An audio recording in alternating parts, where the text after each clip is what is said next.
Bonjour mes chers scorpions, je vous remercie de me retrouver pour ce premier horoscope de l'année 2019. Je vous souhaite mes meilleurs vœux pour ce nouveau cycle, le meilleur pour cette année 2019, le plus d'épanouissement et de développement possible. Et on va du coup sonder les énergies qui démarrent ce nouveau cycle, ce mois de janvier, mais ça va être également l'occasion de voir sur quelle note, sur quel élan va être lancé justement ce nouveau démarrage. Alors on a des symboles très forts en termes de fin de cycle et de nouveau cycle, puisque nous avons à la fois l'arcane sans nom qui nous parle de la mort et de la fin, donc de la cessation d'une situation, et la carte de l'as de bâton qui nous parle du début et du commencement. Donc vous êtes super synchro avec la fin 2018 et la fin 2019. On pourrait d'ailleurs se demander à juste titre avec le 6 d'épée dans les aspects positifs si vous ne vous distancez pas d'une année qui sur certains aspects a été plutôt éprouvante. Et il y a en effet à travers la carte du 6 d'épée un nouvel élan qui nous porte vers de nouveaux projets, de nouvelles contrées. Il y a une période encore de transition avec le 6 d'épée. Son mouvement est fréquemment initié par des épreuves passées, par une sensation de défaite que d'ailleurs va mettre en lumière l'arcane sans nom. Période où on a encaissé lourdement, ça a peut-être même mis notre morale vraiment à zéro. On a peut-être remis en cause, remis en question le chemin qu'on avait emprunté en se disant bon, c'est sans issue, c'est peut-être une impasse, de sorte à peut-être en devenir désespéré. La carte de l'étoile qui perd son phare dans la nuit, qui perd sa lumière, son étoile du berger pour le guider. Et donc il y a justement avec le 6 d'épée cette nouvel essor, cette nouvelle énergie qui nous guide, qui nous porte. Hein, il y a ce courant de l'eau qui nous porte vers de nouvelles contrées et qui va permettre de changer d'environnement. Donc euh, on a besoin de changer d'air. Alors des fois même dans le cadre d'une relation amoureuse, c'est l'idée de agrémenter son mois de janvier d'un petit week-end, d'un petit voyage éclair pour s'aérer les esprits, remettre un petit peu une forme d'adrénaline et du baume au cœur de cette façon, hein, après toutes les blessures encourues et toutes les souffrances et les épreuves qu'on est sur le point de surmonter précisément. Bon, on va s'offrir un quart d'heure de répit. C'est le 6 d'épée réaliser que même si c'est difficile, puisque l'arcane sans nom est dans les obstacles, ce boulot n'est plus pour nous, cette situation ne nous convient plus, il y a un changement d'horizon et c'est pour le mieux. La carte de l'étoile nous parle de enterrer peut-être d'anciens rêves ou désirs, mais pour en faire naître de nouveaux qui vont être concrétisables avec un peu de patience. La carte de l'étoile apporte la réponse à nos prières, hein, tout ce qu'on a espéré voir se matérialiser. Donc il y a l'idée vraiment avec le 6 d'épée de laisser une période du passé derrière soi, d'où l'idée avec début de cycle, fin de cycle, avec laquelle la carte du 6 d'épée communique l'idée de se distancer, hein, de prendre ses distances avec cette période de stagnation où on était las ou là, déprimé, quelquefois même, hein, l'arcane sans nom nous parle de périodes de découragement très fortes, et donc il y avait peut-être sinon plus simplement de l'ennui, on se sentait plus à sa place, et tous les signaux se sont mis au même moment ouvert, ou vont se mettre en janvier au même moment ouvert pour nous dire allons-y, il est temps de faire table rase et de s'aventurer euh, vers hors des sentiers battus à la recherche de peut-être nouveaux objectifs, peut-être de nouvelles méthodes pour atteindre d'anciens objectifs, mais il y a une révolution. Alors d'ailleurs, c'est pas toujours facile.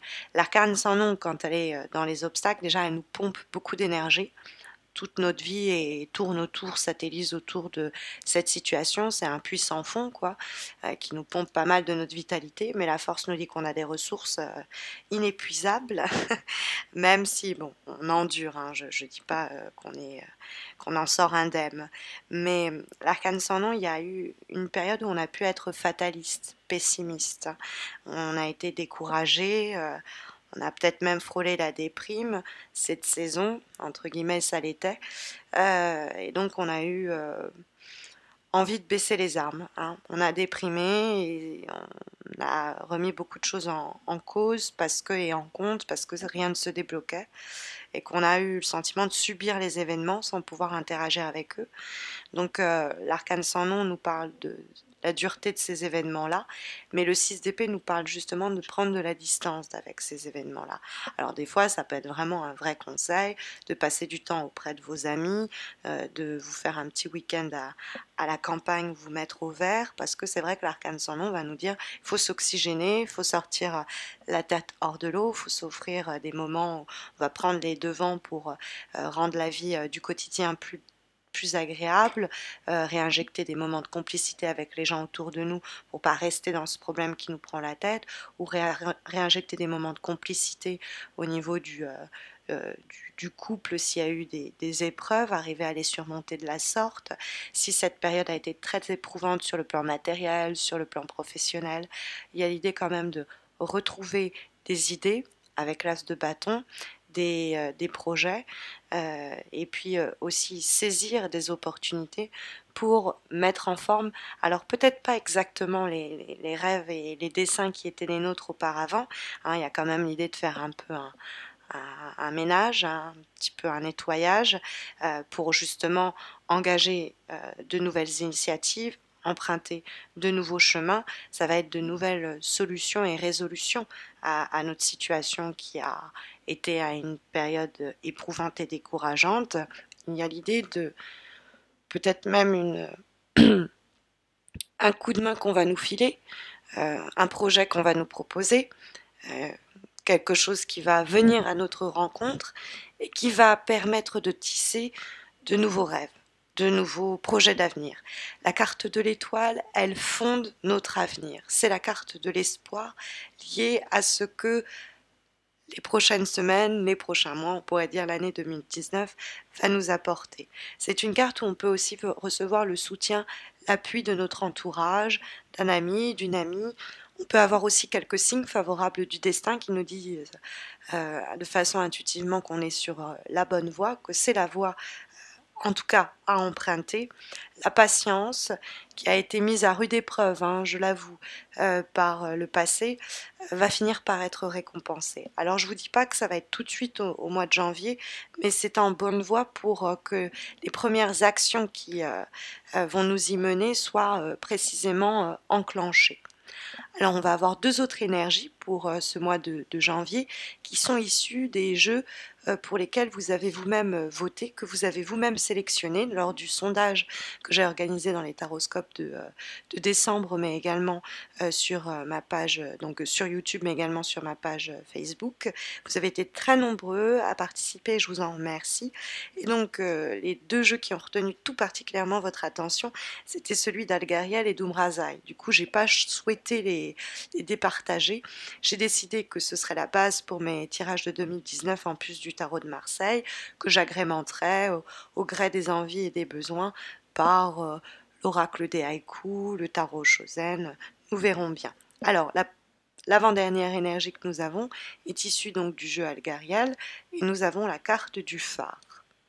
Alors la carte du phare, elle entre en résonance avec la carte de l'étoile dans l'idée de soutien, d'appui et d'amitié, d'aide matérielle, physique qui vont venir à notre secours, qui vont nous prêter main forte ou qui vont une lumière comme ça qui va éclairer le chemin à emprunter. Vous n'êtes pas seul. Vous pouvez avoir des aides financières, vous pouvez avoir un soutien moral, mais il y a cette idée d'appui, hein, quelque chose aussi, sinon un nouveau rêve, un nouveau désir qui va eh bien vous guider tout simplement comme le phare dans la nuit. Vous êtes soit soutenu dans votre projet, soit faut pas hésiter à chercher du soutien, on pourra être là pour vous. Vos amis peuvent être de bons conseils, votre famille. Il y a l'idée de charité, d'association, d'altruisme qui apparaît à travers la carte du phare, qui peut vous guider dans l'obscurité. Et c'est peut-être l'association des forces alliées comme ça qui permet précisément d'en finir avec une période éprouvante. On y met tous du sien et ensemble on va plus vite. C'est éventuellement possible. En tout cas, en dernière énergie pour ce mois de janvier, issue du jeu d'Umrazai, nous avons la carte du sceau quantique. Il s'agit en effet en réalité de la roue de fortune dans le cadre des lames majeures, qui rentre en parfaite résonance avec la carte de l'étoile, avec qui elle a en effet pas mal de points en commun. La carte de la roue de fortune, c'est l'impermanence de toute chose, c'est l'idée qu'il faut chaque fois se réinventer, et réinventer aussi ses désirs d'avenir, improviser avec ce que la Providence nous met sur le chemin, et créer de nouveaux lendemains avec tout ce qu'on aura pris au passage. Mais c'est une carte qui, le saut quantique, par son intitulé lui-même, nous parle de changement drastique. C'est l'idée d'un nouveau départ, c'est l'idée de dépasser des épreuves qui ont été éprouvantes et qui se sont peut-être répétées, c'est dissoudre ce karma-là originel qui était cyclique et amener à un grand tournant pour un changement qui va peut-être même dynamiser pas seulement notre situation professionnelle, si c'est elle qui est concernée, pas seulement notre vie matérielle, si c'est elle qui est concernée, ou relationnelle, mais tout cela en même temps. Hein, parce que c'est vrai que la roue, à chaque fois qu'elle tourne, elle amène à une nouvelle période avec de nouveaux enjeux et de nouveaux challenges. En tout cas, c'est les énergies que sont le tirage pour ce mois de janvier 2019, en espérant que ça pourra vous aiguiller. Mais vous le savez, si vous avez besoin d'un tirage personnalisé, gratuit, qui permet de répondre à votre question du moment, il y a le concours mensuel qui se déroule sur ma page Facebook, que je vous invite à rejoindre. Vous avez le lien de ma page dans la description de cette vidéo, donc n'hésitez pas à m'y retrouver. Vous verrez, le concours est très simple et il vous permet de remporter un tirage en croix comme celui-ci. N'hésitez pas non plus à vous abonner à ma chaîne YouTube si vous ne l'avez pas encore fait. Comme ça, vous ne raterez pas la mise en ligne des horoscopes de février, mais également la mise en ligne des concours ponctuels que j'organise sur ma chaîne. Je vous remercie pour le temps que vous m'avez accordé. J'en profite pour vous souhaiter à nouveau le meilleur pour cette année 2019. Prenez soin de vous et à très vite.